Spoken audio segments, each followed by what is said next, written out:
ದೇಶಕ್ಕಾಗಿ ಬಹುದೊಡ್ಡ ತ್ಯಾಗ ಮಾಡಿರುವಂತಹ ಕುಟುಂಬ ಸದಸ್ಯರ ಮನೆ.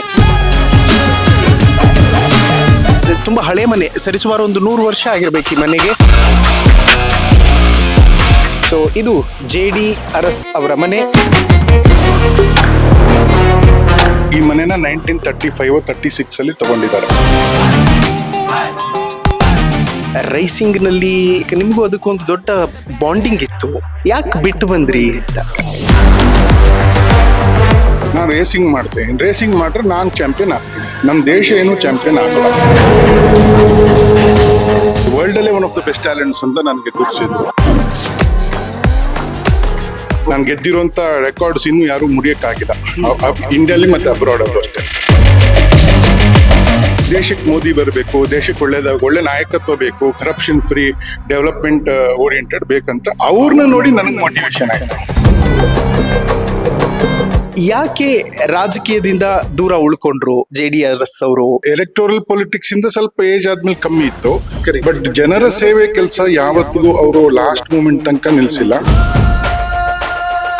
ನಿಮ್ಮ ಮನೆಗೆ ಬೆಂಕಿ ಹಾಕುವಂತ ಪರಿಸ್ಥಿತಿ ಸೃಷ್ಟಿ ಆಗ್ಬಿಡುತ್ತೆ. ಇಷ್ಟೆಲ್ಲ ಇದ್ರು ಯಾಕೆ ಇದರ ಬ್ಯೂಟಿನ ಉಳಿಸ್ಕೊಳ್ಳೋದಕ್ಕೆ ಹೋರಾಟ ಮಾಡಿದ್ರು ಅಂತ? ಮೂಡಣ ಬಾಗಿಲು ಆಂಜನೇಯ ಸ್ವಾಮಿಯ ದೇಗುಲದ ವಿಚಾರದಲ್ಲೂ ಕೂಡ ಬಹುದೊಡ್ಡ ಹೋರಾಟ ನಡೀತಾ ಇದೆ. ಶ್ರೀರಂಗಪಟ್ಟಣ ಹಿಂದೂಗಳ ತೀರ್ಥಭೂಮಿ, ಸೊ ಆ ಜಾಗನ ನಮ್ಗೆ ಬಿಡಿ. ಅಲ್ಲೇ ಹನುಮಾನ್ ಮಂದಿರ ನೀವು ಕಟ್ಟಿ ಮಸೀದ್, ನಮ್ಗೆ ಯಾವ ಮಸೀದ್ ಬೇರೆ ಕೇಳ್ತಾ ಇಲ್ಲ. ಶ್ರೀರಂಗಪಟ್ಟಣ ಭಾರತದ ಇತಿಹಾಸ. ಟಿಪ್ಪು ಮಸೀದಿ ಹೊಡೆದಾಕಿರೋದು ಯಾವತ್ತಿಗೂ ನೋವು ಇರುತ್ತೆ, ಬಿಡಿ. ನೀವು ದೇವಸ್ಥಾನ ಹೊಡೆದು ಮಸೀದಿ ಕಟ್ಟಿರೋದು ನಮ್ದು ಅಬ್ಜೆಕ್ಷನ್ ಇಲ್ಲ, ಅದನ್ನ ಬಿಡಿ ಅಂತ ನಾವು ಹೇಳ್ತಾ ಇರೋದು. ನಿರೀಕ್ಷೆ ಮಾಡಬಹುದಾ ನೀವು ಚುನಾವಣಾ ರಂಗಕ್ಕೆ ಬರ್ತೀರಿ ಅಂತೇನಾದ್ರು? ಈ ಕಾರ್ಯಕ್ರಮದ ಪ್ರಾಯೋಜಕರು ವಿನಯ್ ಕುಮಾರ್ ತರೀಕೆರೆ, ಮಹಾಪ್ರಧಾನ ಕಾರ್ಯದರ್ಶಿ, ಬೆಂಗಳೂರು ಕೇಂದ್ರ ಲೋಕಸಭಾ ಕ್ಷೇತ್ರ, ಯುವ ಜನತಾ ದಳ. ವೀಕ್ಷಕರೇ ನಮಸ್ಕಾರ, ನೀವು ನೋಡ್ತಾ ಇದ್ದೀರಾ ಹೆಲೋ ಹಿಂದೂ. ನಾನು ಸೈಯದ್ ಹಿದಾಯತ್. ನನ್ನ ಹಿಂದೆ ಕಾಣಿಸ್ತಾ ಇರುವಂತಹ ಈ ಮನೆ ದೇಶಕ್ಕಾಗಿ ಬಹುದೊಡ್ಡ ತ್ಯಾಗ ಮಾಡಿರುವಂತಹ ಕುಟುಂಬ ಸದಸ್ಯರ ಮನೆ. ಮತ್ತು ದೇಶ ಧರ್ಮ ಅಂತ ಬಂದಾಗ ಸದಾ ಮುಂಚೂಣಿಯಲ್ಲಿ ನಿಲ್ಲುವಂತಹ ಈ ಮನೆಯ ಸದಸ್ಯರನ್ನ ಇವತ್ತು ನಿಮಗೆ ಪರಿಚಯ ಮಾಡಿಸಿಕೊಡ್ತೀನಿ. ಸೊ ಇದು JD ಅರಸ್ ಅವರ ಮನೆ, ಅಂದ್ರೆ ಜಯದೇವ ರಾಜೇ ಅರಸ್ ಚಾಮುಂಡೇಶ್ವರಿ ಕ್ಷೇತ್ರದ ಮಾಜಿ ಶಾಸಕರಾಗಿದ್ರು. ಇನ್ಫ್ಯಾಕ್ಟ್ ತುಂಬಾ ಹೋರಾಟಗಳನ್ನ ಮಾಡಿದ್ರು. ವರುಣಾ ನಾಲೆಯ ವಿಚಾರದಲ್ಲಿ ಅವರದ್ದು ಬಹುದೊಡ್ಡ ಕೊಡುಗೆ. ಹಾಗೂ ಇವತ್ತು ಅವರ ಮೊಮ್ಮಗ ಲೋಹಿತ್ ಅರಸ್ ಅವರನ್ನ ಇಂಟರ್ವ್ಯೂ ಮಾಡ್ತಾ ಇದ್ದೀನಿ. ಬನ್ನಿ, ಹೆಚ್ಚು ಸಮಯ ವ್ಯರ್ಥ ಮಾಡೋದು ಬೇಡ. ನೋಡಿ, ಈ ಮನೆಯಲ್ಲಿ ಇದೆಯಲ್ಲ ಬಾವಿ, ಅದು ಸರಿಸುಮಾರು 300 ವರ್ಷಕ್ಕೂ ಹೆಚ್ಚು ವರ್ಷಗಳ ಇತಿಹಾಸವನ್ನ ಉಳ್ಳಂತಹ ಬಾವಿ. ತುಂಬಾ ಹಳೆ ಮನೆ, ಸರಿಸುಮಾರು ಒಂದು 100 ವರ್ಷ ಆಗಿರ್ಬೇಕು ಈ ಮನೆಗೆ. ಕಲ್ಲಿನ ಕೋಟೆಯ ರೀತಿಯಲ್ಲಿದೆ. ಸೊ ಬನ್ನಿ ಮಾತಾಡಿಸ್ತಾ ಹೋಗೋಣ ಲೋಹಿತ್ ಅರಸ್ ಅವರನ್ನ. ಚಾಮುಂಡೇಶ್ವರಿ ಕ್ಷೇತ್ರದಲ್ಲಿ ಇವರ ಅಜ್ಜ JD ಅರಸ್ ಅವರ ಕೊಡುಗೆ ತುಂಬಾ ದೊಡ್ಡ ಪ್ರಮಾಣದಲ್ಲಿದೆ. ಇನ್ಫ್ಯಾಕ್ಟ್ ಮನೆಗೆ ಬಂದ ತಕ್ಷಣ ನಮಗೆ ಅದ್ಭುತವಾದಂತಹ ಒಂದು ವಾತಾವರಣ ಕಾಣ ಸಿಗುತ್ತೆ. ಇಲ್ಲಿ ನೋಡಬಹುದು, ಜನಸಾಮಾನ್ಯರು ಯಾರೇ ಬಂದ್ರು ಕೂತ್ಕೊಳ್ಳೋದಕ್ಕೆ ಅದ್ಭುತವಾಗಿರುವಂತಹ ವ್ಯವಸ್ಥೆ ಮತ್ತು ಭಗವಂತನ ಫೋಟೋ. ಸೊ ಬನ್ನಿ, ಇವತ್ತು ಲೋಹಿತ್ ಅರಸ್ ಅವರನ್ನ ಮಾತನಾಡಿಸುವಂತಹ ಒಂದು ಪ್ರಯತ್ನ ಮಾಡ್ತಾ ಹೋಗೋಣ. ಇನ್ಫ್ಯಾಕ್ಟ್ ಬಹಳಷ್ಟು ಜನರಿಗೆ ದೇವರಾಜು ಅರಸ್ ಅವರು ಗೊತ್ತು, ಬಟ್ JD ಅರಸ್ ಅವರ ಕೊಡುಗೆಯೂ ಕೂಡ ಮತ್ತು ಅವರ ಕಾಮ್ರೇಡ್ರಿ ಕೂಡ ಅಷ್ಟೇ ಇಂಪಾರ್ಟೆಂಟ್ ಆಗುತ್ತೆ. ನಮ್ಮ ಜೊತೆ ಲೋಹಿತ್ ಅರಸ್ ಅವರಿದ್ದಾರೆ. ಸರ್ ನಮಸ್ಕಾರ, ಆರಾಮಿದ್ದೀರಿ? ಆರಾಮಿದ್ದೀನಿ. ಓಕೆ ಸರ್, ಬಹಳಷ್ಟು ಜನರಿಗೊಂದು ಕುತೂಹಲ, JD ಅರಸ್ ಅವರ ಬಗ್ಗೆ ತಿಳ್ಕೋಬೇಕು ಅಂತ ಹೇಳಿ. ಯಾಕೆ ರಾಜಕೀಯದಿಂದ ದೂರ ಉಳ್ಕೊಂಡ್ರು JD ಅರಸ್ ಅವರು? ಅವ್ರು ಇನ್ನೂ ದೊಡ್ಡ ಹೆಸರನ್ನು ಮಾಡಬಹುದಿತ್ತು, ಸೌಂಡ್ ಮಾಡಬಹುದಿತ್ತು ಅಂತ. ರಾಜಕೀಯದಿಂದ ಅವರು ದೂರ ರಾಜಕೀಯ ಅಂದ್ರೆ ಎಲೆಕ್ಟೋರಲ್ ಪೊಲಿಟಿಕ್ಸ್ ಇಂದ ಸ್ವಲ್ಪ ಏಜ್ ಆದ್ಮೇಲೆ ಕಮ್ಮಿ ಇತ್ತು, ಬಟ್ ಜನರ ಸೇವೆ ಕೆಲಸ ಯಾವತ್ತಿಗೂ ಅವರು ಲಾಸ್ಟ್ ಮೂಮೆಂಟ್ ತನಕ ನಿಲ್ಸಿಲ್ಲ. ಒಂದು ಜನರ ಸೇವೆ, ಸೋಷಿಯಲ್ ಜಸ್ಟಿಸ್, ಸಾಮಾಜಿಕ ನ್ಯಾಯ, ಮತ್ತೆ 3ನೇದು ಮೈಸೂರು ಹೆರಿಟೇಜ್. ಈ 3 ವಿಚಾರದಲ್ಲಿ, ಮತ್ತೆ ಇದು 4ನೇದು ಇಂಪಾರ್ಟೆಂಟ್ ರೂರಲ್ ಎಂಪವರ್ಮೆಂಟ್. ಇದು ಅವ್ರಿಗೆ ವಿಶೇಷವಾಗಿ ಅವ್ರ ಇಡೀ ಜೀವನ ಅವರು ತೊಡಗಿದ್ರು ಈ ಕೆಲಸದಲ್ಲಿ. ಸೊ ಲಾಸ್ಟ್ ಬ್ರೆತ್ ತನಕ ಓಕೆ. ಇನ್ಫ್ಯಾಕ್ಟ್ ಮೈಸೂರಲ್ಲಿ ಕಾಂಗ್ರೆಸ್ ಆಫೀಸ್ ಅಂತ ಈಗ ರೈಲ್ವೆ ಸ್ಟೇಷನ್ ಪಕ್ಕ ದೊಡ್ಡ ಕಾಂಗ್ರೆಸ್ ಆಫೀಸ್ ಇದೆ. ಹಾ. ಅಲ್ಲಿ ದೇವರಾಜರ್ಸ್ಗೋಸ್ಕರ, ಯಾಕಂದ್ರೆ ಅವ್ರು ಸೋಷಿಯಲ್ ಜಸ್ಟಿಸ್ಗೆ ಈ was the tallest leader. Okay. So ಅವ್ರ ಹೆಸರಲ್ಲಿ ದೇವರಾಜರ್ಸ್ ಭವನ ಮಾಡ್ಬೇಕಂತ ಹೇಳಿ ಇವತ್ತು ಕಾಂಗ್ರೆಸ್ ಆಫೀಸ್ ಏನಿದೆ, ಆನ್ ಇಸ್ ಡೆತ್ ಬೆಡ್ 3 ದಿವಸ ಸಾಯಕ್ ಮುಂಚೆ ದುಡ್ಡು ಕೊಟ್ಬಿಟ್ಟು ದೇವರಾಜರ್ಸ್ ಸ್ವಂತ ದುಡ್ಡು ಕೊಟ್ಬಿಟ್ಟು ಅದು ನೀವು ಅಲ್ಲಿ ದೇವರಾಜರ್ಸ್ ಭವನ ಮಾಡಿ ಅಂತ ಲ್ಯಾಂಡ್ ಅನ್ನು ಕೂಡ he gave it to Congress party. So ಅಷ್ಟು ಅವರ ಕೊಡುಗೆ ಇಲ್ಲಿದೆ.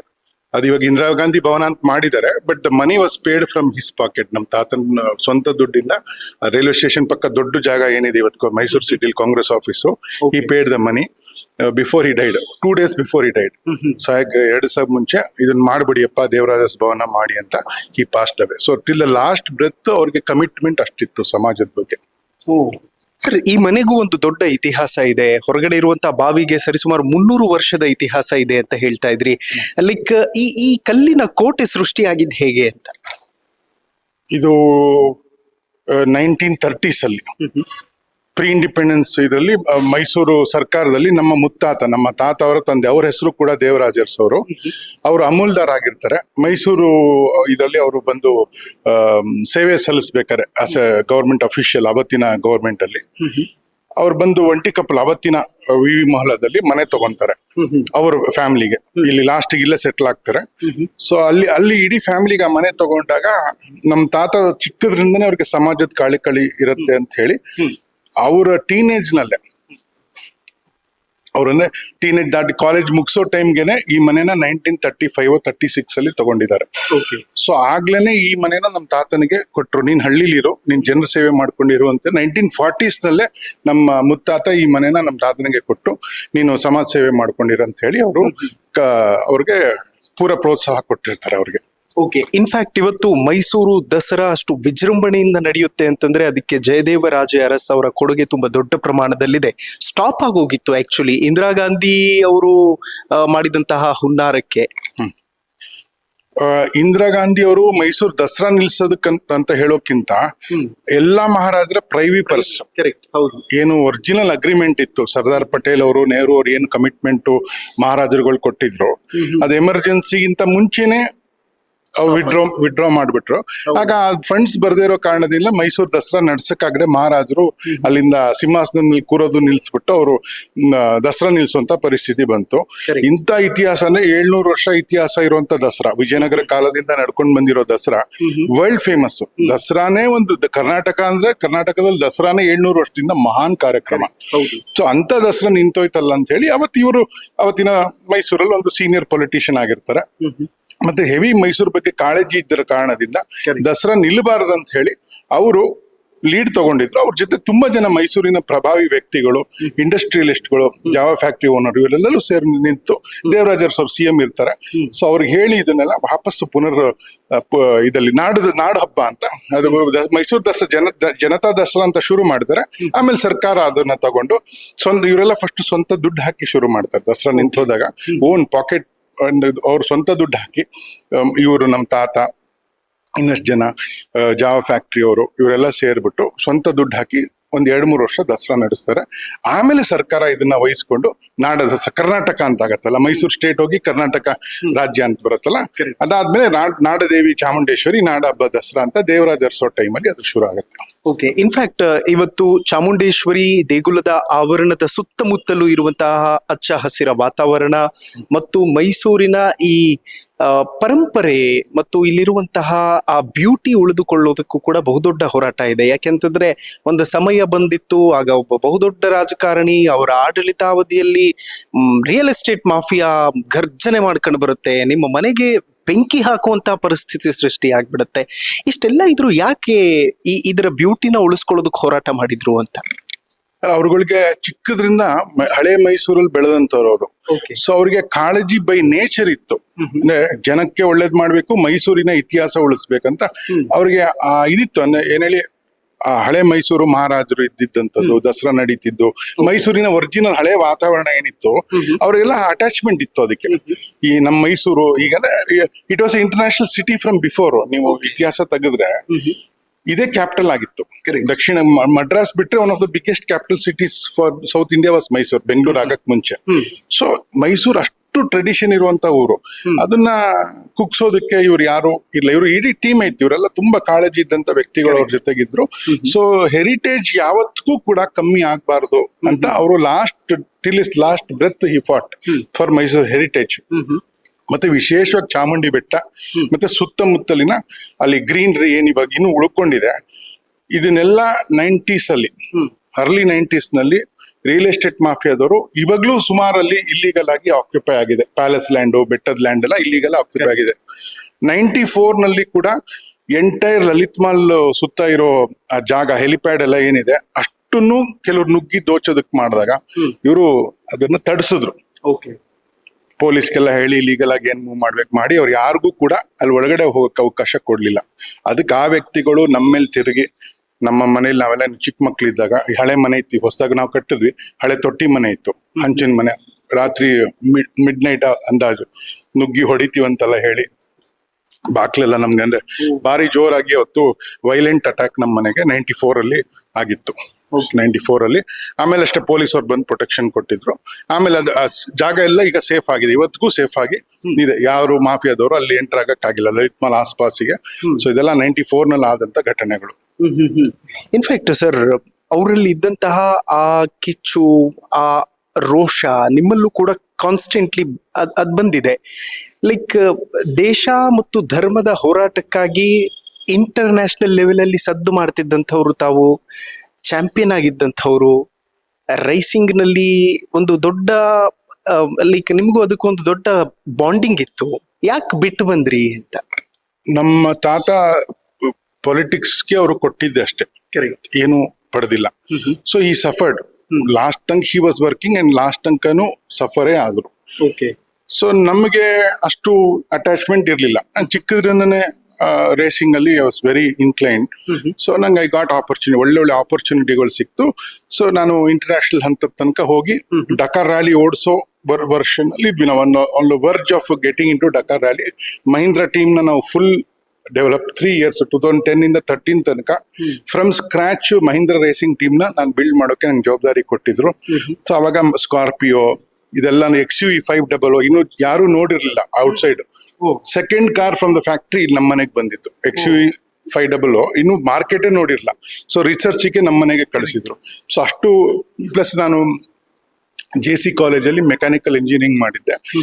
ತುಂಬಾ R&D ವರ್ಕ್ ಮಾಡ್ತಿದ್ದೆ, not just racing, car development, tyre development ಎಲ್ಲ. ನಾನು ಇಡೀ ನನ್ನ ಪ್ರೊಫೆಷನಲ್ ರೇಸಿಂಗ್ ಪ್ರೊಫೆಷನಲ್ ಲೈಫಲ್ಲಿ ನಾನು ವರ್ಕ್ MRF, ಮಹೀಂದ್ರ ತುಂಬಾ ಆಟೋಮೊಬೈಲ್ ಕಂಪ್ನೀಸ್ ಜೊತೆ ವರ್ಕ್ ಮಾಡಿದ್ದೀನಿ. ಬಟ್ ಈ ನಮೋ ಬ್ರಿಗೇಡ್ ಒಂದು ಪ್ರೋಗ್ರಾಮಿಗೆ ನಾನು ಹೋಗಿದ್ದೆ. ನನ್ನ ಫ್ರೆಂಡ್ಸು ಈ ತರ ಮಾಡ್ತಾ ಇದ್ದಾರೆ, ದೇಶಕ್ಕೆ ಮೋದಿ ಬರಬೇಕು, ದೇಶಕ್ಕೆ ಒಳ್ಳೇದಾಗ್ಬೇಕಂದ್ರೆ ಒಳ್ಳೆ ಲೀಡರ್ ಬೇಕು ಅಂತ ಹೇಳಿ. It was A youth movement, ಅದು ಯಾರು ಇನ್ಫ್ಲೂಯೆನ್ಸ್ ಮಾಡಿಲ್ಲ, ಸೆಲ್ಫ್ ಮೋಟಿವೇಟೆಡ್ ಯೂತ್ ಮೂವ್ಮೆಂಟ್ ಆಗಿತ್ತು ನಮೋ ಬ್ರಿಗೇಡ್. ಒಂದ್ ಪ್ರೋಗ್ರಾಮಿಗೆ ನನ್ನ ಸ್ನೇಹಿತರು ಕರೆದ್ರು, ಹೋಗಿದ್ದೆ. So I understood the concept. Namo brigade ಏನಕ್ಕೆ ಮಾಡ್ತಾ ಇದ್ದಾರೆ, ಮತ್ತೆ ಇಷ್ಟು ಯುವಕರು, ಅವರೆಲ್ಲ ಸಾಧಾರಣ ಕೆಲಸ ಮಾಡ್ತಿದ್ದಂತ ಯುವಕರು, they were not well to do, ಏನು ಯಾರು ತುಂಬಾ ದೊಡ್ಡ ಬ್ಯಾಕ್ ಗ್ರೌಂಡು, ಜಸ್ಟ್ ಆರ್ಡಿನರಿ ಯುವಕರು. ಏನು ಒಂದ್ ಕೆಲಸ 3,000-5,000 ಸಂಬಳ ಕೆಲಸ ಮಾಡ್ತಿದ್ದಂಥವ್ರು ಕೂಡ ದೇಶಕ್ಕೆ ಮೋದಿ ಬರಬೇಕು, ದೇಶಕ್ಕೆ ಒಳ್ಳೆ ನಾಯಕತ್ವ ಬೇಕು, ಕರಪ್ಷನ್ ಫ್ರೀ, ಡೆವಲಪ್ಮೆಂಟ್ ಓರಿಯೆಂಟೆಡ್ ಬೇಕಂತ ಅವ್ರನ್ನ ನೋಡಿ ನನಗೆ ಮೋಟಿವೇಶನ್ ಆಯ್ತು. ನಮ್ಮ ಫ್ಯಾಮಿಲಿ ಇಷ್ಟೆಲ್ಲ ಇದೆ, ನಾನು ರೇಸಿಂಗ್ ಮಾಡ್ತೇನೆ, ರೇಸಿಂಗ್ ಮಾಡ್ರೆ ನಾನು ಚಾಂಪಿಯನ್ ಆಗ್ತೀನಿ, ನಮ್ಮ ದೇಶ ಏನು ಚಾಂಪಿಯನ್ ಆಗಲ್ಲ. ಸೊ ದೇಶಕ್ಕೆ ಚಾಂಪಿಯನ್ ತರಬೇಕಾದ್ರೆ ನಾವು ಕೆಲಸ ಮಾಡ್ಬೇಕಂತ ಆ ಫಸ್ಟ್ ಇದರಿಂದಾನೇ ಐ ಗಾಟ್ ಫುಲ್ ಇನ್ವಾಲ್ವ್ ಆದೆ. ನಾನು 6-7 months full time Namo brigade ಅಲ್ಲಿ ಕೆಲಸ ಮಾಡಿದ್ವಿ. ಯಾರ ಹೆಸರು ನಾವು ಹೇಳಿಲ್ಲ, ದೇಶಕ್ಕೆ ಇಂಥ ಒಳ್ಳೆ ಆಡಳಿತ ಬೇಕಂತ ಹಳ್ಳಿ ಹೋಗಿ ನಾವು ನಮ್ಮ ಸ್ವಂತ ಖರ್ಚಲ್ಲಿ ಕೆಲಸ ಮಾಡಿದ್ವಿ. ಯುವಕರು, ನನ್ಗಾದ್ರೂ ದೇವ್ ಸ್ವಲ್ಪ ಏನಾದ್ರು ಕೊಟ್ಟಿದೆ, ನಮ್ಮ ಫ್ಯಾಕ್ಟ್ರಿ ಇತ್ತು ಎಲ್ಲ ನಮ್ಮ ತಂದೆ ಮಾಡಿದ್ರು. We were quite well to do. ಮತ್ತೆ ನಮ್ಮ ತಾತನ ಕೆಲಸ ಸಿಕ್ಕಾಬಿಟ್ಟೆ ಈ ಭಾಗದಲ್ಲಿ ಆಗಿದೆ. ಅವರು ವೆರಿ ಫೇಮಸ್ ಲೀಡರ್ ಒಂದು ಕಾಲದಲ್ಲಿ. ಸೊ ನಮ್ಗೆಲ್ಲ ಕಡೆನೂ ಜನ ಗೊತ್ತು ನಮ್ಗೆ. ಸೊ ಅವ್ರಿಗೋಗಿ ನಾ ಕೇಳ್ಕೊಂಡಾಗ ವ್ಯತ್ಯಾಸ ಆಯ್ತು. ಈಗ ಇಂಥವ್ರ ಮನೆಯವರೇ ಬಂದು ಕೇಳ್ತಾ ಇದಾರಲ್ಲಪ್ಪ ಓಟು ದೇಶಕ್ಕೆ ಅಂತ, ಅದು ಹೆವಿ ಟರ್ನಿಂಗ್ ಫ್ಯಾಕ್ಟರ್ ಆಯ್ತು. ಈ ಕೆಲವು ಕಡೆ ತುಂಬಾ ಹಿಂದುಳಿದ ಸಮುದಾಯದವರು ಕಾಂಗ್ರೆಸ್ ಬಿಟ್ರೆ ಬಿಜೆಪಿಗೆ ಅವ್ರ ಲೈಫಲ್ಲೇ ಓಟ್ ಹಾಕಿರ್ಲಿಲ್ಲ. ನಾವು ಹೋಗಿ ರೀಚ್ ಔಟ್ ಮಾಡಿದ್ಮೇಲೆ ಥೌಸಂಡ್ಸ್ ಆಫ್ ಪೀಪಲ್, ಸಾವಿರಾರು ಗಟ್ಟಲೆ ಜನ ತುಂಬಾ ಹಿಂದುಳಿದ ಸಮುದಾಯದವರು ಫಸ್ಟ್ ಟೈಮ್ ಬಿಜೆಪಿಗೆ ವೋಟ್ ಮಾಡಿದ್ರು ಓಕೆ ನಮ್ಮ ಬ್ರಿಗೇಡ್ ಫಸ್ಟ್ ಇದರಲ್ಲಿ 2014 ಅಲ್ಲಿ. So that was a big motivation, ದೇಶಕ್ಕೆ ಬದಲಾವಣೆ ತರಬೇಕಂತ ಹೇಳಿ ನಮ್ಮ ಬ್ರಿಗೇಡು, ಅಲ್ಲಿಂದ ಯುವ ಬ್ರಿಗೇಡು, ಅಲ್ಲಿಂದ ಪರಿವಾರ ಸಂಘಟನೆ, RSS ಕ್ಯಾಂಪಿಗೆ ನಾನು ಹೋಗಿದ್ದೆ. ಅಲ್ಲಿ RSS ವಿಷನ್ ಏನು, ದೇಶಕ್ಕೆ ಏನಕ್ಕೆ RSS ಬೇಕು ಅಂತ ನನ್ನ ಜೀವನಕ್ಕೆ ಸ್ಪಷ್ಟ ಆಯ್ತು. RSS ಜೊತೆ ಏನಕ್ಕೆ ಇರಬೇಕು, RSS ಏನ್ ಕೆಲಸ ಮಾಡ್ತಿದೆ, ನಾವೇನ್ ಮಾಡ್ಬೇಕು, ಆ ಸ್ಪಷ್ಟತೆ ಬಂತು. ಸೊ 2014 ಇಂದನೂ ನಾನು ಈ ಹಿಂದುತ್ವದ ವಿಚಾರ ಇರುವಂತ ಸಂಘ ಪರಿವಾರದ ಬಹಳಷ್ಟು ಕಾರ್ಯಕ್ರಮಗಳಲ್ಲಿ ನಿರಂತರವಾಗಿ ನಾನು ಇನ್ವಾಲ್ವ್ ಆಗಿದ್ದೀನಿ. 2014 12 ಇಯರ್ಸ್ ಆಯ್ತು. ಫುಲ್ ಟೈಮ್ ನಾನು ಇದರಲ್ಲಿ ಇರ್ತೀನಿ ನಾನೀಗ. ಓಕೆ. ಇನ್ಫ್ಯಾಕ್ಟ್ ಮೂಡಣಬಾಗಿಲು ಆಂಜನೇಯ ಸ್ವಾಮಿಯ ದೇಗುಲದ ವಿಚಾರದಲ್ಲೂ ಕೂಡ ಬಹುದೊಡ್ಡ ಹೋರಾಟ ನಡೀತಾ ಇದೆ. ಯುವಕರೆಲ್ಲರೂ ಕೂಡ ಟೊಂಕ ಕಟ್ಟಿ ನಿಂತಿದ್ದಾರೆ. ಸೊ ಈ ಹೋರಾಟದ ವೇಗ ಏನು, ದುಪಟ್ಟಾಗೋದಕ್ಕೆ ತಮ್ಮ ಪಾತ್ರ ಬಹುದೊಡ್ಡದಿದೆ. ಸೊ ಹೇಗೆ ಶುರುವಾಯ್ತು ಈ ಮೂಮೆಂಟ್ ಅಂತ? ಈ 10 ವರ್ಷದ ಹಿಂದೆ ಸಿದ್ದರಾಮಯ್ಯ ಅವರು ಅದು ಇಶ್ಯೂ ಅಂತ ಏನಿರ್ಲಿಲ್ಲ. ತುಂಬಾ 20 ವರ್ಷ 30 ವರ್ಷದಿಂದನೂ ಅದಿತ್ತು ಸ್ಲೈಟ್ ಆಗಿ, ಅಲ್ಲ ಹನುಮಾನ್ ಮಂದಿರ ಆಗ್ಬೇಕು ಅಂತ ಒಂದು ಚಿಕ್ಕ ಇದ್ರಲ್ಲಿ ಅದು ಚರ್ಚೆಗಳಿತ್ತು. ಈ ಹನುಮಮಾಲಾ ಅಂತ 2015 ನಲ್ಲಿ ಶುರು ಆಯ್ತು ಒಂದು ಹಂತದಲ್ಲಿ. ಬಟ್ ಅದು ಅಲ್ಲೇ ಮಂಡ್ಯ ಜಿಲ್ಲೆಗೆ ಸ್ವಲ್ಪ ಸೀಮಿತವಾಗಿತ್ತಂತ ಪ್ರೋಗ್ರಾಮ್ ಇತ್ತು. ಓಕೆ. ಕೋವಿಡ್ ಟೈಮಲ್ಲಿ ನಿಂತು ಹೋಗಿತ್ತು ಅದು. ಆಲ್ಮೋಸ್ಟ್ ಕೋವಿಡ್ ಟೈಮ್ ಎಲ್ಲ ಪ್ರೋಗ್ರಾಮ್ ನಿಲ್ಸಿದ್ರು, ಹನುಮಮಾಲಾನು ವೀಕ್ ಆಗಿತ್ತು. 2021 ನಿಂದ ನನಗೂ ಕೂಡ ಆ ಜವಾಬ್ದಾರಿ ಕೊಟ್ರು. ಅಲ್ಲಿ ಒಂದ್ ಒಳ್ಳೆ ಶ್ರೀರಂಗಪಟ್ಟಣದಲ್ಲಿ ಮತ್ತೆ ಮಂಡ್ಯದಲ್ಲಿ ಯುವ ಕಾರ್ಯಕರ್ತರು ಆಗ್ಲೇ ಸುಮಾರು ಟೈಮ್ ಕೊಟ್ಟಂತ ಒಳ್ಳೆ ತಂಡ ಇತ್ತು. ಸೊ ಅವ್ರ ಜೊತೆ ಸೇರಿ ನಾವು 6 ಮಂತ್ಸ್ ಸ್ಟಡಿ ಮಾಡಿದ್ವಿ. ನಾವು ಏನ್ ಮಾಡ್ಬೇಕು, ಯಾವ ಇಶ್ಯೂನ ಪಬ್ಲಿಕ್ ತಗೊಂಡೋಗ್ಬೇಕಂತ ನಾವು ಕಲೆಕ್ಟಿವ್ ಸ್ಟಡಿ ಮಾಡಿದ್ವಿ, ರೀಓರಿಯಂಟ್ ಮಾಡಿದ್ವಿ. ಹನುಮಮಾಲೆನ ಹನುಮ ಸಂಕಲ್ಪ ಏನು, ನಮ್ಮ ಹನುಮಂತನ್ ಕೂರಿಸ್ಬೇಕು, ಯಾವ ರೀತಿ ಹೋಗ್ಬೇಕು, ಜನಜಾಗೃತಿಲಿ ಹೋಗ್ಬೇಕು. ನಾವು ಕೇಳೋಣ, ಈಗ ಮುಸ್ಲಿಂ ಸಮುದಾಯ ಇದೆ, ಅಪ್ಪ ಇದು ನಿಮ್ಗೆ ಗೊತ್ತು ಇತಿಹಾಸ, ಇದು ಶ್ರೀರಂಗಪಟ್ಟಣ, ನಾವು ಬೇರೆ ಕಡೆ ಕೇಳ್ತಾ ಇಲ್ಲ. ಶ್ರೀರಂಗಪಟ್ಟಣ ಸಾವಿರಾರು ವರ್ಷದಿಂದ ರಂಗನಾಥನ್ ಜಾಗ ಅದು. ನಾವು ಹಿಂದೂಗಳು ನಾವಲ್ಲಿ ಹೋಗಿ ಸ್ನಾನ ಮಾಡಿ ದೇವರ ದರ್ಶನ ಮಾಡೋದು, ಸ್ನಾನ ಮಾಡಿ ಮುಡಿ ಕೊಡೋದು, ಇಲ್ಲ ನಮ್ಮ ಪಿತೃಗಳಿಗೆ ಅಲ್ಲಿ ಶ್ರಾದ್ದ ಕಾರ್ಯಕ್ರಮ ಮಾಡೋದು ಶ್ರೀರಂಗಪಟ್ಟಣ ಹಿಂದೂಗಳ ತೀರ್ಥ ಭೂಮಿ.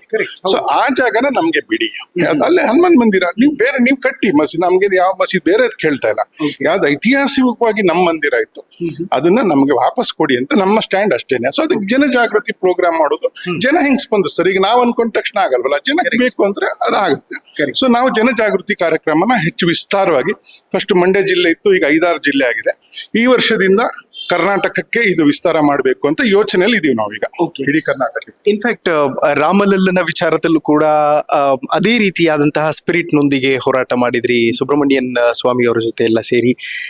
ರಾಮನ ಯಶಸ್ಸು ಹನುಮಂತನಿಗೂ ಕೂಡ ಶ್ರೀರಂಗಪಟ್ಟಣದಲ್ಲಿ ಆ ಇಂಪ್ಯಾಕ್ಟ್ ಸಿಗುತ್ತೆ ಅಂತ. ರಾಮ ಮಂದಿರದ್ದು ತುಂಬಾ ಕ್ಲಿಯರ್ ಇದೆ ಟ್ರ್ಯಾಕ್, ಯಾವ ರೀತಿ ಫಾಲೋ ಮಾಡಿದ್ರು. ಫಸ್ಟ್ ಅಗ್ರೆಸಿವ್ ಆಯ್ತು, ಆಮೇಲೆ ಲೀಗಲಿ ಹೋಗಿದೆ, ಈಗ ಪ್ರಾಪರ್ ಡಾಕ್ಯುಮೆಂಟೇಶನ್ ಅವೈಲೇಬಲ್ ಇದೆ, how we have to approach. So ನಾವು ಅದಕ್ಕೆ ಈಗ ಶಾಂತಿಯುತವಾಗಿನೇ ಜನಜಾಗೃತಿ ಮಾಡ್ತಾ ಇದೀವಿ, ಕೇಳ್ತಾ ಇದೀವಿ. ಲೀಗಲ್ ಆಪ್ಷನ್ಸ್ ಫುಲ್ಲಿ ಅವೈಲೇಬಲ್ ಇದೆ. So will take all peaceful options, ಅದನ್ನ ನಮ್ಗೆ ಬಿಟ್ಕೊಡಿ. ಅಂದ್ರೆ ಇದು ಶ್ರೀರಂಗಪಟ್ಟಣ ಭಾರತದ ಇತಿಹಾಸ. ಟಿಪ್ಪು ಮಸೀದಿ ಹೊಡೆದಾಕಿರೋದು ಯಾವತ್ತಿಗೂ ನೋವು ಇರುತ್ತೆ, ಬಿಡಿ ಅದನ್ನ ಬಿಡಿ. ನಮ್ಮಲ್ಲಿ ಯಾವತ್ತೂ ನೋವು ಇರುತ್ತೆ, ಅದನ್ನ ಬಿಟ್ಬಿಡಿಯಪ್ಪ, ಆ ನೋವು ಮುಗಿಸಿ ಯಾಕೆ ಬೇಕು. ಟಿಪ್ಪುಗೆ ತುಂಬಾ ಟಿಪ್ಪು ಬಗ್ಗೆ ಗೌರವ ಇದೆ, ಫೈನ್, ನಮ್ದೇನು ಅಭ್ಯಂತರ ಇಲ್ಲ. ಬಟ್ ಮಸೀದಿ, ನೀವು ದೇವಸ್ಥಾನ ಹೊಡೆದು ಮಸೀದಿ ಕಟ್ಟಿರೋದು ನಮ್ಗೆ ಅಬ್ಜೆಕ್ಷನ್ ಇದೆ, ಅದನ್ನ ಬಿಡಿ ಅಂತ ನಾವು ಹೇಳ್ತಾ ಇರೋದು. Correct sir. ಈ ಕಾರ್ ರೇಸಿಂಗ್ ಆಗಿರ್ಬೋದು, ಬೈಕ್ ರೇಸಿಂಗ್ ಆಗಿರ್ಬೋದು, ಈ ಇಂಟ್ರೆಸ್ಟ್ ಶುರುವಾಗಿದ್ದು ಹೇಗೆ ನಿಮಗೆ ಅಂತ? ತುಂಬಾ ಚಿಕ್ಕದ್ರಿಂದ ನಮ್ ತಂದೆ ಅವರು ತುಂಬಾ ಒಳ್ಳೆ ಕಾರ್ ರೇಸರ್ ಆಗಿದ್ರು. ನಾನು 7 ಇಯರ್ಸ್ ಇಂದಾನೆ ನನಗೆ ಅದು ಸ್ಟ್ರೈಟ್ ಅವೇ ಸೆಕೆಂಡ್ ಥಾಟೇ ಇರ್ಲಿಲ್ಲ, ನಾನು ಕಾರ್ ರೇಸ್ ಮಾಡ್ಲೇಬೇಕಂತ. ನಾನು ನಮ್ಮ ಬ್ರಿಗೇಡ್ ಹೋಗೋ ತನಕ ಮತ್ತೆ RSS ವರ್ಕ್ಶಾಪ್ ಹೋಗೋ ತನಕ ಕಾರ್ ರೇಸಿಂಗ್ ಬಿಟ್ಟು ನನ್ನ ಲೈಫಲ್ಲಿ ಬೇರೆ ಏನು ಇಲ್ಲ. ಅಫ್ಕೋರ್ಸ್ ನಾನು ಚೆನ್ನಾಗಿ ಸ್ಟಡಿ ಮಾಡಿದೆ, ಇಂಜಿನಿಯರಿಂಗ್ ಎಲ್ಲ ತುಂಬಾ ಡಿಸ್ಟಿಂಕ್ಷನ್ ಅಲ್ಲಿ ಪಾಸ್ ಮಾಡಿದ್ದು. ಸೊ ಫ್ರಮ್ 6 ಇಯರ್ಸ್ ನಂಗೆ ಕಾರ್ ರೇಸಿಂಗ್ ಮಾಡ್ಬೇಕಂತಿತ್ತು. 11 ಇಯರ್ಸ್ ಅಲ್ಲೇ ನಮ್ಮ ಓನ್ ಟ್ರ್ಯಾಕ್ ಅಲ್ಲೇ ನಾನು ಕಾರ್ ಓಡಿಸೋದಕ್ಕೆ ಶುರು ಮಾಡಿದೆ. ನಾನು 11 ಇದ್ದಾಗ, 16 ಇದ್ದಾಗ ಫಸ್ಟ್ ರೇಸ್ ಓಡಿಸಿದೆ ಬೈಕ್ ಅಲ್ಲಿ. 15-16 18 ಲೈಸೆನ್ಸ್ ಬಂದ್ಮೇಲಿಂದ ನಾನು ಫುಲ್ ಟೈಮ್ ಕಾರಲ್ಲಿ ರೇಸ್ ಮಾಡ್ಕೊಂಡು ಒಂದು ಕಾಲೇಜಲ್ಲಿ ಓದ್ಕೊಂಡು ಕೂಡ ಕಾರ್ ರೇಸಿಂಗು ಪ್ರೊಫೆಷನಲ್ ಲೆವೆಲ್ ಅಲ್ಲೇ, first local level. Within 1 or 2 years ಅಲ್ಲಿ ನಾನು ಈ ಲೋಕಲ್ ಎಲ್ಲಾ ರೇಸು ಗೆದ್ದಾಗಿತ್ತು. ವಿತಿನ್ 2 years ನಾನು ಸ್ಟಾರ್ಟ್ ಮಾಡಿ 2 years ಅಲ್ಲಿ ಎಲ್ಲಾ ಲೋಕಲ್ ರೇಸ್ ಗೆದ್ದೆ. ಇಮಿಡಿಯೇಟ್ಲಿ ನನಗೆ MRF ಅವ್ರು ಐಡೆಂಟಿಫೈ ಮಾಡಿದ್ರು ಆಲ್ ಇಂಡಿಯಾ ಲೆವೆಲ್ ಅಲ್ಲಿ. ನನ್ನ ವರ್ಲ್ಡ್ ಚಾಂಪಿಯನ್ ಜೊತೆ ಟ್ರೈನಿಂಗ್ ಕಳಿಸಿದ್ರು. ನನ್ನ 19 ಇಯರ್ಸ್ ಇರ್ಬೇಕಾದ್ರೆ ನನಗೆ ವರ್ಲ್ಡ್ ಚಾಂಪಿಯನ್ ಟ್ರೈನ್ ಮಾಡಿದ್ರು ಕಾರ್ ರೇಸಿಂಗ್. ಸೊ ಅಲ್ಲಿಂದಾನೇ ನನ್ನ career. So I was trained at best world class drivers ನನಗೆ ಟ್ರೈನ್ ಮಾಡಿದ್ದಾರೆ. So I was among the best, ಏಷ್ಯಾಲ್ one of the best talents ಅಂತಾನು ಗುರುತಿಸಿದ್ರು. ವರ್ಲ್ಡ್ ಅಲ್ಲೇ one of the best talents ಅಂತ ನನಗೆ ಗುರುತಿಸಿದ್ರು ಫ್ರಮ್ ಅಂದ್ರೆ ವರ್ಲ್ಡ್ ಲೆವೆಲ್ ಅಲ್ಲಿ, not just India. So I got the best 2001 ಇಂದ 2015 ತನಕ ನಾನು ಪೀಕ್ ಅಲ್ಲೇನೆ ನಾನು ಪರ್ಫಾರ್ಮ್. ಇಂಡಿಯಾಗೆ ಬಹಳ, ನಮ್ಮ ಕರ್ನಾಟಕಕ್ಕೆ, ನಮ್ಮ ಊರಿಗೆ ಮತ್ತೆ ದೇಶಕ್ಕೆ ಬಹಳಷ್ಟು ಗೌರವನ ನಾವು ತಂದ್ಕೊಟ್ಟಿದೀವಿ. ನಾನು ಗೆದ್ದಿರುವಂತ ರೆಕಾರ್ಡ್ಸ್ ಇನ್ನು ಯಾರು ಮುರಿಯಕ್ಕಾಗಿಲ್ಲ, ಇಂಡಿಯಾಲಿ ಮತ್ತೆ ಅಬ್ರಾಡ್ ಅಲ್ಲೂ ಅಷ್ಟೇ. ಓಕೆ ಸರ್, ವರುಣ ನಾಲೆಯ ಹರಿಕಾರ ಯಾರು ಅಂತ ಒಂದ್ಸತಿ ಸರ್ಚ್ ಮಾಡಿದ್ರೆ ನಮಗೆ ಸಿಗೋದೇ ನಿಮ್ಮ ಅಜ್ಜನವರ ಹೆಸರು, ಜಯದೇವರಾಜ ಅರಸ್ ಅವರ ಹೆಸರು. ಈ ಹೋರಾಟ ಆಗಿರಬಹುದು, ಅದ್ರ ಜೊತೆಗೆ ದೇವರಾಜು ಅರಸು ಅವರ ಜೊತೆ ಅವರಿಗೆ ಇದ್ದಂತಹ ಬಾಂಡಿಂಗ್ ಹಾಗೂ ಲ್ಯಾಂಡ್ ರಿಫಾರ್ಮೇಶನ್ ಆಕ್ಟ್ ಬಂದಾಗ ತಮಗೆ ಸೇರಿದ್ದ ಜಮೀನನ್ನೂ ಕೂಡ ಜನರಿಗೆ ಕೊಟ್ಟಂತಹ ವ್ಯಕ್ತಿ. ಇದೆಲ್ಲ ಹೇಗೆ ಸ್ಫೂರ್ತಿ ಆಗಿತ್ತು ನಿಮ್ಮ ಬದುಕಿಗೆ ಅಂತ? ನಮ್ಮ ಪೂರ್ವಿಕರು ಪ್ರೀ ಇಂಡಿಪೆಂಡೆನ್ಸ್ ನಮ್ದೇ ಸ್ವಂತ 1000 ಎಕರೆ ಜಮೀನುಗಳು ಇದ್ದಂಥದ್ದು. ಮಹಾರಾಜರ ಆಳ್ವಿಕೆಯಲ್ಲಿ ನಮ್ದೇ ಸ್ವಂತ 1000 ಎಕರೆ ಜಮೀನುಗಳು ಇದ್ದಂಥದ್ದು. One of the first people to surrender ನಮ್ಮ ಕುಟುಂಬದವರೇ. ಲ್ಯಾಂಡ್ ರಿಫಾರ್ಮ್ಸ್ ಆಕ್ಟ್ ಇದೆಲ್ಲ ಬಂದಾಗ ಜಮೀನುಗಳನ್ನ ಸರೆಂಡರ್ ಮಾಡಿದ್ದು. ಸಾಮಾಜಿಕ ನ್ಯಾಯ ಅಂದ್ರೆ ಎಲ್ಲರಿಗೆ ಇದ್ ಸಿಕ್ಬೇಕಂತ ಹೇಳಿ ಬಿಗ್ಗೆಸ್ಟ್ ಇನಿಷಿಯೇಟಿವ್. ಅಂದ್ರೆ ಈಗ ನಾ ಇನ್ನೊಬ್ರಿಗೆ ಹೇಳಕ್ ನಾನ್ ಸರಿ ಇರ್ಬೇಕಲ್ಲ, ಈಗ ನಾನೇ ಇದು ಮಾಡ್ತಾ ಕೂತಾಗ ನೀವು ಇನ್ನೊಬ್ರಿಗೆ ಹೇಳಕ್ಕಲ್ಲ. So they led by example. ಅಂದ್ರೆ ತಾವೇ ಮಾದರಿಯಾಗಿ ನಿಂತು ತಾವು ಸ್ವಂತಕ್ಕೆ ಏನೂ ಮಾಡ್ಕೊಳ್ಳದೆ ತಮ್ದಿದ್ದನ್ನು ಕೊಟ್ಟು ಬೇರೆಯವ್ರದ್ದು ಕೂಡ ಇದು ಕೊಟ್ಟು ಒಂದು ಸೋಷಿಯಲ್ ರಿಫಾರ್ಮ್, ಸಾಮಾಜಿಕ ಪರಿವರ್ತನೆ ಮತ್ತೆ ಸಾಮಾಜಿಕ ನ್ಯಾಯ, ಇದಕ್ಕಾಗಿ ಇವರಿಬ್ರು ದೇವರಾಜ ಅರಸು ಅವ್ರು ದೊಡ್ಡ ವಿಷನರಿ. ಇವತ್ತು ಅವ್ರ ಕರ್ನಾಟಕದಲ್ಲಿ ಅವ್ರ ಬಗ್ಗೆ ನಾನೇನು ಹೇಳ್ಬೇಕಂತಿಲ್ಲ, 1000 ಜನ ಹೇಳೋರಿದ್ದಾರೆ.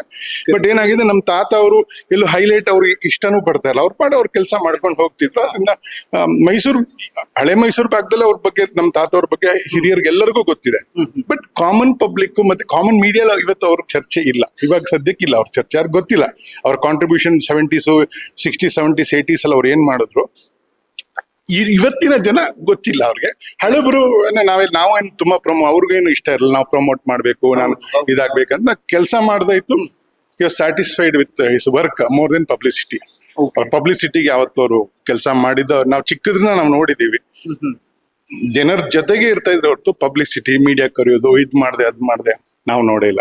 ಪಬ್ಲಿಸಿಟಿ ಮಾಡೋದು ಅವ್ರಿಗೆ ಅಷ್ಟೇನ್ ಇಷ್ಟ ಇರಲ್ಲ ಅವ್ರಿಗೆ. ಓಕೆ, ಇನ್ಫ್ಯಾಕ್ಟ್ 83 ಅಲ್ಲಿ ಸಿದ್ದರಾಮಯ್ಯ ಅವರು ಪಕ್ಷೇತರವಾಗಿ ನಿಂತ್ಕೋತಾರೆ, ಜಯದೇವರಾಜ ಅರಸ್ ಅವರು ಮತ್ತು ಎಲೆಕ್ಷನ್ ನಿಂತ್ಕೋತಾರೆ ಅವರು. ಆಗ ಆ ಸನ್ನಿವೇಶದಲ್ಲಿ ಯಾಕೆ ಗೆಲುವು ಸಿಗ್ಲಿಲ್ವಂತೆ ಅವರಿಗೆ ಅಂತ? ದೇವರಾಜ ಅರಸು ಅವರು ಕಾಂಗ್ರೆಸ್ ಇಂದ ಸ್ಪ್ಲಿಟ್ ಆಗಿ ಬಂದು ಅವರು 83 ಅಲ್ಲಿ ಪಾಸ್ಟ್ ಅವೇ. ಸೊ ಆಗ ಕರ್ನಾಟಕದಲ್ಲಿ ಕಾಂಗ್ರೆಸ್ ಆಂಟಿ ಕಾಂಗ್ರೆಸ್ ವೇವ್ ಇತ್ತು. ಪ್ರೋ ಜನತಾ ದಳ ಅಂದ್ರೆ ಈ ಇಂದಿರಾ ಗಾಂಧಿ ವಿರುದ್ಧ, ಈ ಹಳೆ ಎಮರ್ಜೆನ್ಸಿ ಟೈಮ್ ಅಲ್ಲಿ ನಾರ್ತ್ ಇಂಡಿಯಾಲಿ ಇಂದಿರಾ ಗಾಂಧಿ ವಿರುದ್ಧ ಇತ್ತು. ಬಟ್ ಕರ್ನಾಟಕದಲ್ಲಿ ಕಾಂಗ್ರೆಸ್, ದೇವರಾಜ ಅರಸು ಕಾಂಗ್ರೆಸ್ ಗೆದ್ಬಿಡ್ತು. ಡಿಸ್ಪೈಟ್ ಎಮರ್ಜೆನ್ಸಿ ದೇವರಾಜ ಅರಸು ಅವ್ರ ಪ್ರಭಾವದಿಂದ ಕರ್ನಾಟಕದಲ್ಲಿ ಕಾಂಗ್ರೆಸ್ ಗೆಲ್ತು. ಇವ್ರಿಗೆ ಮೋಸ ಆಯ್ತಲ್ಲ, ಅದೇನಾಯ್ತು, ಕಾಂಗ್ರೆಸ್ ಪಾರ್ಟಿಗೆ ಅದು ಉಲ್ಟಾ ಹೊಡಿತು. ಅಕ್ರಾಸ್ ಕರ್ನಾಟಕ ಸೋತ್ರು. ಇದು ಒಂದ್ ಸೀಟು. ಸೊ ಆಗ ಸಮಾಜವಾದ ಮತ್ತೆ ಜನತಾದಳ ಅದರ ಮೂವ್ಮೆಂಟ್ ಜೋರಿತ್ತು. ನೀವು 80s ಅಲ್ಲಿ ನೋಡ್ರೆ UP ಬಿಹಾರಲ್ಲಿ ಅಲ್ಲೂ ಕಾಂಗ್ರೆಸ್ ಸೋಲ್ತು. ಮುಲಾಯಂ ಸಿಂಗ್ ಯಾದವ್, ಲಾಲು ಯಾದವ್ ಅವರೆಲ್ಲ ಅಲ್ಲಿ ಬಂದ್ರು. ತಮಿಳ್ನಾಡಲ್ಲೂ ಕಾಂಗ್ರೆಸ್ ಸೋತ್ಬಿಟ್ಟು DMK ಪಕ್ಷಗಳು ಗಟ್ಟಿ ಆಯ್ತು. ಕರ್ನಾಟಕದಲ್ಲೂ ಕೂಡ ರಿಯಲಿ ಸ್ಟ್ರಾಂಗ್ ಆಗಿದ್ದು ಜನತಾದಳ 80s ಅಲ್ಲಿ. ಸೊ ಆ ವೇವ್ ಏನ್ ಬಂತು, ಆಗ ಇವರೆಲ್ಲರೂ ಕಾಂಗ್ರೆಸ್ ಅವರೆಲ್ಲರೂ ದೊಡ್ಡ ದೊಡ್ಡ ಲೀಡರ್ಸ್ ಈಗ ವೇವ್ ಇದಾದಾಗ ಸೋತ್ ಬಿಡ್ತಾರೆ. ಸೊ ಆ ವೇವ್ ಅಲ್ಲಿ ಇವರು ಈ ಲಾಸ್ಟ್ ಎಲೆಕ್ಷನ್. ಓಕೆ ಸರ್, ಯಾರೇ ಗ್ರೌಂಡ್ ಅಲ್ಲಿ ಎಫರ್ಟ್ ಹಾಕ್ತಾರೆ, ಕೆಲಸ ಮಾಡ್ತಾರೆ ಅಂತಂದ್ರೆ ಅವ್ರಿಗೊಂದು ಇಂಟೆನ್ಷನ್ ಇದ್ದೇ ಇರುತ್ತೆ. ಲೈಕ್ ಪೊಲಿಟಿಕಲ್ಲಿ ನಮಗೂ ಒಂದಷ್ಟು ಲಾಭ ಆಗ್ಬೇಕು, ನಮಗೂ ಏನಾದ್ರು ಸಪೋರ್ಟ್ ಸಿಗ್ಬೇಕು ಅನ್ನೋಂಥದ್ದು. ಬಟ್ ಈ ಲಾಭವನ್ನ ಲೆಕ್ಕ ಹಾಕದೆ ಯಾಕೆ ಅಷ್ಟೊಂದು ಎಫರ್ಟ್ ಹಾಕ್ತಿದ್ದೀರಿ ಗ್ರೌಂಡ್ ಅಲ್ಲಿ ಆಗಲಿ ಅಥವಾ ದೇಶಕ್ಕೋಸ್ಕರ, ಧರ್ಮಕ್ಕಾಗಿ? ಇದರಿಂದ ಏನ್ ಇಂಪ್ಯಾಕ್ಟ್ ಆಗುತ್ತೆ ಸೊಸೈಟಿಗೆ? ನೋಡಿ, ಬೇರೆ ಎಲ್ಲಾ ಕಡೆ ದೇಶದ ರೆವಲ್ಯೂಷನ್ಸ್ ನೀವು ನೋಡಿದ್ರೆ ಅದೆಲ್ಲ ಒಂಥರ ಇದೆ. ನಮ್ಮ ಇಂಡಿಯನ್ ರೆವಲ್ಯೂಷನ್ ಕಾಂಗ್ರೆಸ್ ಪಾರ್ಟಿ ಆಗ್ಬೋದು ಇನಿಷಿಯಲಿ, ಈ ಫ್ರೀಡಮ್ ಮೂವ್ಮೆಂಟ್ ಅಲ್ಲಿ ರೆವಲ್ಯೂಷನರೀಸು ಭಗತ್ ಸಿಂಗು ಇವರೆಲ್ಲ ಒಂದ್ ಕಡೆ ಆದ್ರೆ, ಚಂದ್ರಶೇಖರ್ ಆಜಾದ್ ಅವರೆಲ್ಲ ರೆವಲ್ಯೂಷನರಿ ರೆಬೆಲ್ ಫ್ರೀಡಮ್ ಫೈಟರ್ಸ್ ಆದ್ರೆ, ಇನ್ನೊಂದು ಆರ್ಗನೈಸ್ಡ್ ಆಗಿ ವಾರ್ ಮಷಿನ್ ತಯಾರು ಮಾಡಿ ಸುಭಾಷ್ ಚಂದ್ರ ಬೋಸ್ ಒಂದ್ ಕಡೆ ಮಾಡಿದ್ರೆ, ಪೀಪಲ್ ಮೂವ್ಮೆಂಟ್ ಆಗಿ ಕಾಂಗ್ರೆಸ್ ಪಾರ್ಟಿ ಆಯ್ತು. Originally Congress was A freedom party. ನೀವು ನ್ಯಾಷನಲಿಸ್ಟ್ ಕಾಂಗ್ರೆಸ್, ನ್ಯಾಷನಲ್ ಅಂದ್ರೆ ಎಲ್ಲ ದೇಶಕ್ಕೋಸ್ಕರ ತ್ಯಾಗ ಮಾಡಿದವರು. ನೀವು ಟೋಟಲ್ ಹಳೆ ಕಾಂಗ್ರೆಸ್ ತಕೊಂಡ್ರೆ ಸರ್ದಾರ್ ಪಟೇಲ್ ರಿಂದ ಹಿಡಿದು ಲಾಲ್ ಎಂತ ತ್ಯಾಗ ಮಾಡಿದ್ದಾರೆ. ಸೊ ಇವರೆಲ್ಲ ನಮ್ಮ ತಾತನಿಗೆ ಪ್ರೇರಣೆ. ಮೊದ್ಲು ನಮ್ಮ ಮನೇಲಿ ಅವ್ರಗಳ ಫೋಟೋನೇ ಇರ್ತಾ ಇತ್ತು. ಇವಾಗಿಲ್ಲ. ಈ ಹೊಸ ಮನೆ, ಹಳೆ ಮನೆಯಲ್ಲಿ ದೇವರದ್ದು ಇನ್ಸ್ಪಿರೇಷನ್ ಅಂದ್ರೆ ತ್ಯಾಗ, ದೇಶಕ್ಕೋಸ್ಕರ ತ್ಯಾಗ ಮಾಡೋದೇ ಈ ಮನೆಯ ಪ್ರಿನ್ಸಿಪಲ್. ಅದಕ್ಕಿಂತ ಮುಂಚೆ ಬಿಡಿ, ನಾನು ಹೇಳೋದು ಪ್ರೀ ಇಂಡಿಪೆಂಡೆನ್ಸ್, ಪೋಸ್ಟ್ ಇಂಡಿಪೆಂಡೆನ್ಸ್ ಅಲ್ಲಿ ಇವ್ರಿಗೆ ದೇಶನೇ ದೊಡ್ಡದಾಗಿತ್ತು. ಸ್ವಂತದ್ದು ಅವ್ರಿಗೆ ಆಸಕ್ತಿನೇ ಇರ್ಲಿಲ್ಲ ಅವ್ರಿಗೆ. ಸ್ವಂತ ಏನೋ ಮಾಡ್ಬೇಕು, ಪ್ರಚಾರ ಮಾಡ್ಬೇಕು, ಆಸ್ತಿ ಮಾಡ್ಬೇಕು, ಅವ್ರ ಲೈಫಲ್ಲೇ ನಾವು ನೋಡಿಲ್ಲ ಅಲ್ಲಿ. So they leave like that. ದೇಶಕ್ಕಾಗಿ ನಮ್ಮ ಜೀವನ ಅಂತ. ಸೊ ಅದು ಅವತ್ತಿನ ಕಾಂಗ್ರೆಸ್ಸಿನ ಪರಿಸ್ಥಿತಿ. So they were all living for the country and for the people. ಎಷ್ಟು ಪಾವರ್ಟಿ ಇತ್ತು, ಸೀರಿಯಸ್ ಪಾವರ್ಟಿ ಇತ್ತು ಅವತ್ತು. ನೀವು ಯಾರು ದುಡ್ಡು ಬೇಕಂದ್ರೆ ಯಾರಿಗೆ ಕೇಳ್ತೀರಾ? ದುಡ್ಡು ಯಾರ ಲಂಚ ತಗೋಬೇಕಂದ್ರು ನಾ ಹೇಳೋದು, ಇವ್ರ ಇಂಟೆನ್ಷನ್ ಇಲ್ಲ. ಅವ್ರ ಪಾವರ್ಟಿ ಅಷ್ಟಿತ್ತು. ಸೊ ನಮ್ ತಾತ ಅಂತಲ್ಲ, ಇಡೀ ದೇಶದಲ್ಲಿ ನಮ್ ತಾತಂತರ ಎಷ್ಟೋ ಜನ ಕೆಲಸ ಮಾಡಿರೋದಕ್ಕೆ ಇವತ್ತು ದೇಶ ಇಷ್ಟಕ್ಕೆ ಮೇಲಕ್ಕೆ ಬಂದಿದೆ. ಸೀರಿಯಸ್ ಬ್ರಿಟಿಷ್ ಫ್ರೀಡಮ್ ಕೊಡ್ಬೇಕಂತ ಹೇಳಿ ಎಷ್ಟು ಲೂಟಿ ಮಾಡಿದ್ರು.